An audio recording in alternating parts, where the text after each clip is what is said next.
Okay, well, so I'm sure most people are aware of the huge catastrophe, the mudslide in OSO, Washington, near Arlington Road.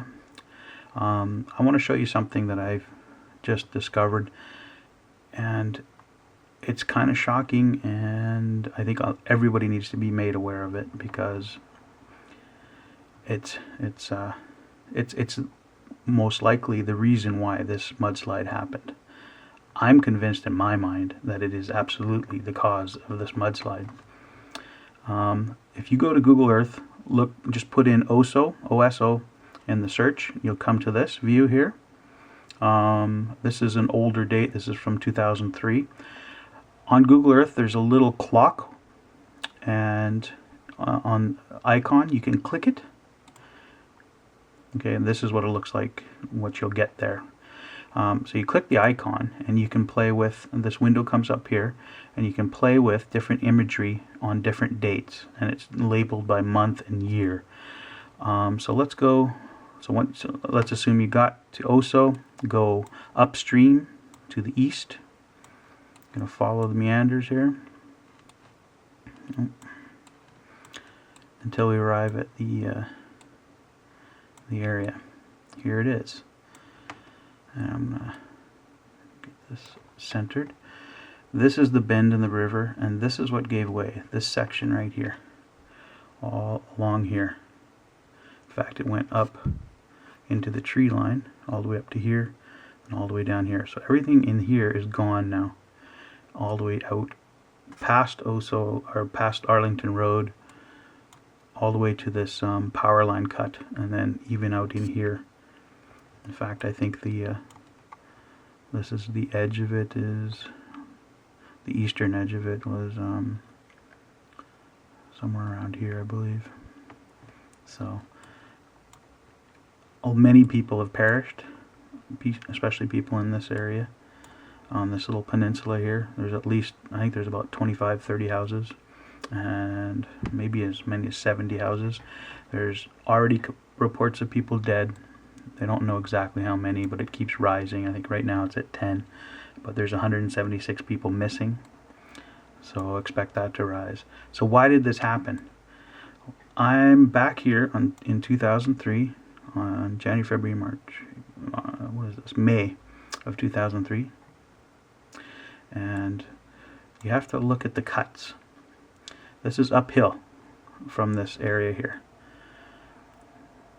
This is the area of subsidence. It's sort of a horseshoe shape. The cuts, logging cut, which are clear cuts, is short for, is when they completely cut the entire area. What happens when you do that is you have tremendous amounts of erosion taking place in the rainy season, which is in Washington, in BC, pretty much from October until May. Alright, there's a huge rain season. Well, that's okay if it's left on its own and if it's in an undisturbed forest. Forests are perfect for anchoring the soil and the soil structure and the landscape. Everything's anchored by forests. If you cut it off, that's like it's like removing the rebar from a building. It'll just collapse. It can't shed the water. It can't absorb the water. I'm sorry, I just said shed. It can't absorb the water fast enough. Trees absorb water, and they use it for growth. A lot of it gets put right back into the atmosphere through the trees. What it keeps from happening is deep penetration into the soils. So, I mean, it's like ripping your skeleton out. Without your skeleton, you're not a firm structure. You're a blob. So you've turned this whole area into a mud basin, and you have extremely fast runoff too. If this is the top at what's this, about 925 feet, descending 900 feet, 8, 6, 5. By the time you get to this area that let go, this is all downhill. So this is what's upstream. What happens is the water, when it rains, hits this whole area here, and it runs off extremely fast. It uses roads, and it collects right on the tree lines. And what's it do? The tree line effectively dams it, stops it, but there's still all this runoff, and it's going to come all down, settle, and then it's going to pool. It's going to act like a dam, and then that's where you're going to have your water penetrating into the soil. The supersaturation occurs here. So this is your line. This is also where you would expect things to start to let go, to subside, and to slip due to adding lubrication because you've logged it. So let's look at the dates. This is May of 2003, and let's look at the this area here. You can already see the white. This is mud. This is mud flow. This is breaking away from the landscape. Let's move now. This whole block. Watch this whole block here. This is about to disappear with a logging cut. Okay, it's gone. Okay, there's the river. Here's your cauldron. Okay, watch. I'll go back in time now. Boom. This is what it was, and then they did a cut sometime in 10th month of 2003. This has all been logged now, and immediately you get an opening up due to the runoff. This all opens up like it's going to start calving off like a glacier. And I'll zoom in on that so you can see.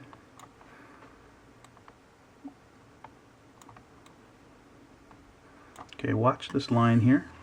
I'll go back in time. There. Watch everything here, along here. I'm going to go forward. Boom. There's your first sign of you've got problems. Back, forward. And this might not be very easy to see. I'm doing my best to just describe this to you. Go to Google Earth and see it yourself, okay? Alright, next.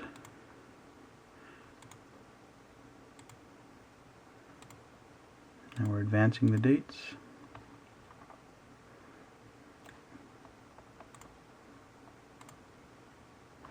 Okay, now this is very interesting. May of 2005. Somebody made a grab for timber right here, and they're going to create a pie shape. They're going to cut it. Boom, it's gone. So sometime from May to October of 2005, another big V shape was taken right above it. Now, as soon as that happens, let's watch what happens to the landslide area immediately below. I'm going to zoom in. We'll level it. Okay, watch here. Okay, I'm going to advance. Boom, there was the first big slip in October of 2005. Exactly after that pie section was logged. Back, forward. You see all this moving, okay? And it's not just a different vantage point from the satellite photos. If maintain your focus on an object somewhere here above it, it doesn't move.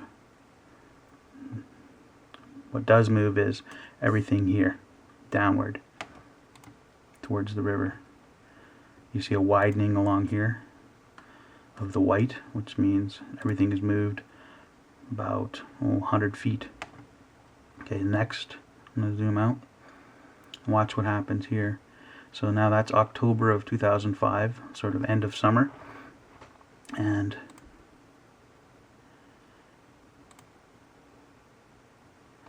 yeah, okay, something big just happened there. And when was this? So July of 2006. Let's go back. There it is. Everything's there. Now watch. Forward. Everything shifted down. Watch the river. And watch what happens here. This whole slope is about to give with the spring rains. There, that was your first major landslide. There are thousands of tons of displaced, subsided mud here. Look at it, even redirected the course of the river here. It's cutting straight across here. I'm going to zoom in. Okay, I'm going to back up. There we go, through March of 2006. And lots of white here. Now watch. This is all going to come down here and slam up against this and then redirect the river through here. Here we go. There it is. That was a big event. And how this didn't get on, like, forestry department, the geological survey of the states, how they didn't notice this or weren't, you know, like, that didn't send up red flags at that time. I really don't understand it. I don't get it. Because what happened after that, we all know. So that's 2006.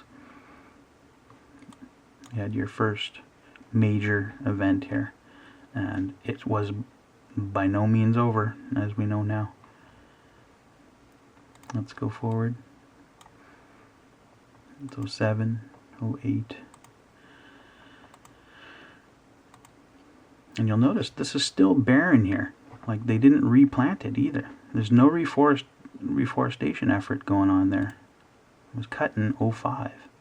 That's 2008. Notice all around here, this has been replanted. 9. There, you can even see the rows. This is, you know, this is all tree replanting. Little trails. But this is this big pie shape, which leads directly to this cone shape here, inverted cone. I mean, that's what you see at river outlets and everything. You can see where this is draining to. This is sheeting right down through here and destabilizing this whole slope. And no reforestation. 10, 11, and that's it. Pretty incredible. You can see all these houses. Everything here is gone. Gone. Gone. Gone. And all because of what was going on directly above. You can even see over here that there's an event happening there too. And a second one coming up. There's this another one, and that's recent. That was in July of 2013 when this gave through. Here's the slope. There's the triangle. Anyway, now you know why it happened. It's not oversaturation. You know, Pacific Northwest has always been oversaturated. Same with British Columbia. That's what it does here, is it rains. The only problems happen when there's human intervention and clear cutting. Careless clear, poorly managed clear cutting practice, where the geologists are not in sync with the forestry department.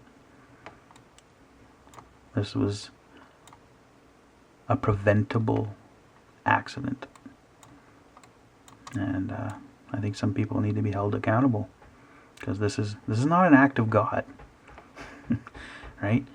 No, this has nothing to do with an out of the blue occurrence. You know, these things just don't happen by themselves. They're encouraged by other events.